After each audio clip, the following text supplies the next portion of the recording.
Yeah, go ahead and start because I'm going to go ahead and start.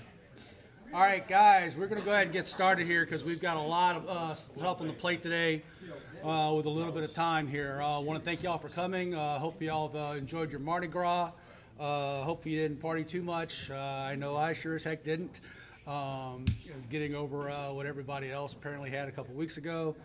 So glad to be back here going on. A lot of stuff going on this week, starting tomorrow, of course, with basketball at the Acadiana Dome.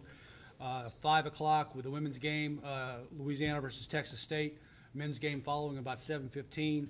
Then coming up on Thursday also will be softball at Lamson Park taking on Oregon State. Matt Aber will talk about that a little bit more during the softball portion. And then baseball starting up their season this Friday in Austin, Texas against the University of Texas. Jeff Schneider will talk about that. He'll come up when he'll bring up Coach Robichaux up here today. So we've got Coach Marlin, Coach Broadhead. Then we've also got Coach Glasgow and Coach Robichaux coming in. So you've got a full plate today here. So a lot of soundbite you'll be able to get here. We're going to go to basketball real fast. Cajuns last week on the road in Georgia, dropping the opening game to Georgia State before coming back and beating Georgia Southern in Statesboro, coming off a game in which they had their largest rebound deficit of the season, came back and turned around and had their largest rebound margin of the season and win against Georgia Southern. Jonathan Stove named the Louisiana Sports Writers Association Player of the Week. That came out yesterday. And again, Cajuns will play at 7:15 against Texas State at the Acadiana Dome. This game and then Saturday's games, the only two games at home this month. 4 of the final 6 regular season games for the Cajuns will be at home this year. So to talk about last week and talk about what's coming up this week, head coach Bob Marlin. Thank you, Matt. The trip to Georgia last week got off to a delay. We sat at the airport for 5.5 hours in Lafayette on Wednesday. Missed class, missed practice, and basically wasted a day due to inclement weather and travel. Got to Atlanta late, had dinner. And the next morning, had a good shooting practice. Went out, did not play well against Georgia State. They'd built that up as their biggest game of the year. Did won 9 in a row. And outplayed us. They shot the ball well. Our defense left us. We must have left it at home in the delay somewhere at the Lafayette airport. But we didn't defend. We got beat on the glass for the first time ever by Georgia State, and turned around the next game and had a really good practice and out-rebounded our opponent 52-28, so by the largest margin of the season. And it shows a little bit about our energy and the way our guys were prepared to play against Georgia Southern, a good Georgia Southern team. And Jonathan Stove gave us great energy, had 28 points in 22 minutes, also had 7 rebounds, had an outstanding game for us. We had foul trouble early with Jakeem and Gant. We were able to overcome that and hold on. Really, the score was comfortable the whole time, but they made her push late, and Tukey Brown, a first-team All-League guy, along with Ike Smith, had 20-plus points in the last 6 minutes to push the score up and get it into the hundreds or triple digits for us. So came back and took off on Sunday, travel day. We got up at 5 a.m., left Savannah, so short hours of sleep for our team. Got back to Lafayette about 10:30 on Sunday and took off that day. Came back, watched film, rehab, weights on Monday. It's our normal routine, and except for I missed you guys. And then on yesterday we had a really good practice in preparation for Texas State. Texas State comes in on a little bit of a losing streak. When we played them the first time, they were 6-1. They were off their best start in 14 years, and we played very well and beat those guys over there. But now they're losing close games that they were winning early in the year. They've had, if you take our game out, they've got 5 losses. They've got 6 overall. You take our game out, those 5 losses are by combined 15 points, and 2 of them are in overtime. And out of all 12 of their conference games outside of ours, they've all been decided by 6 points or less. So they're a very good team. Coach Casper's won up to almost 600 basketball games, and we'll get a great shot from them. If you remember last year, they came in, and if it wasn't for a monumental effort by Jay Wright the last 5 minutes of the game to get the game in overtime, then we might not have come out on top. So we'll know we've got our hands full with them, and then we got the defending champions coming in, UT Arlington, again with 2 preseason first-team All-League picks on Saturday night. And we're looking forward to playing those guys. We're looking forward to having great crowds. After Mardi Gras, come out and watch his team play. We're 6th in the nation in assists, 10th in the nation in rebounding margin, 16th in the nation in scoring. And we're still dominating all the Sun Belt Conference statistics. So with that, I'll open it up to questions. In the past week, how big were the milestones, but more importantly, the leadership that Stove and Bryce showed bouncing back from the win?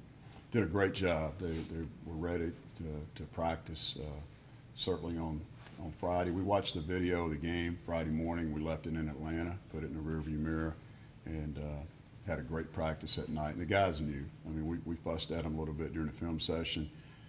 We normally call our film sessions the good, the bad, the ugly. That one was mostly ugly, but it was very teachable. And the guys knew that they'd messed up, and I knew that they'd come back with great energy and focus, and they did. Did Jonathan and Bryce kind of take it a little bit personal, maybe, just in terms of putting the load on them? Yes. You know, we talked about their record. I asked them what their record was in Statesboro, and they said it was 1-2, so they wanted to get to 500, and I challenged them in front of the team. And they took it upon themselves to lead at practice both days, actually. And a good example is Jerica Davis. He had a tremendous practice, came in the game and gave us a boost in the first half, and had another great practice yesterday. So hopefully he can keep that up today and get some opportunity against Texas State tomorrow night.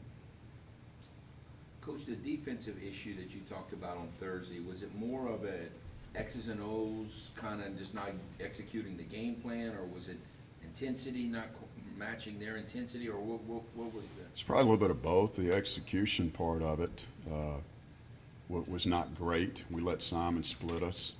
Again, they've got very good players, and they're second most of the league stats, especially offensively, shooting the ball to us. They've got 5 guys, Kevin, that can make baskets. So when you stretch, you're either going to give up 2s or 3s. And Session had a career game. Normally when that happens, the other team loses because he's shooting too many times. But we had too many breakdowns and just didn't have a good defensive game. We've been very good defensively for a long time. We turned it around and did a much better job at Georgia Southern. But a combination of good players and our failure to make multiple efforts and get stops. And then the Georgia State game, along those lines, the score was 6 points with, I believe, 11 minutes to go. And at the end of a shot clock, we foul and give up 3 free throws. And it goes to 9. Frank misses a 3. So we gave up 2 threes at the end of the shot clock. We also gave up 6 free throws at the end of the shot clock. It's 12 points. We lost by 14. So as bad as we played, you know, our defense really hurt us.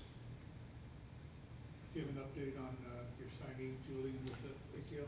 Yes, that happened Tuesday. It was part of our week last week that wasn't very positive. And at first we thought it wasn't as bad, and then we got the report Wednesday after he went to the doctor. The doctor even said he didn't think it was torn totally, and then the MRI said that it was. So he's been doing prehab. It's my understanding he's going back to the doctor on Friday, and we'll set a surgery date. Coach, after such a rocky defensive week, when you've been so good, what's the message to the team this week in practice? Just got to be good defensively. You know, we've said it since day one. We need to defend and rebound and have the type of team that we want to have. And the guys knew that they struggled the other day. Simons is a pro. He's a really good player. I mean, we talked about him last week, and he got us. He cut us up, and he actually got 39 against Monroe. So I guess we gave him confidence headed into that game. But just got to get back to our strength and be solid defensively, communicate, and we know that that's going to take us where we need to go ultimately. Were you more disappointed or angry about giving up 90-plus points in each game? Well, a little bit of both, but everybody's hung up on the points, and that doesn't really bother me.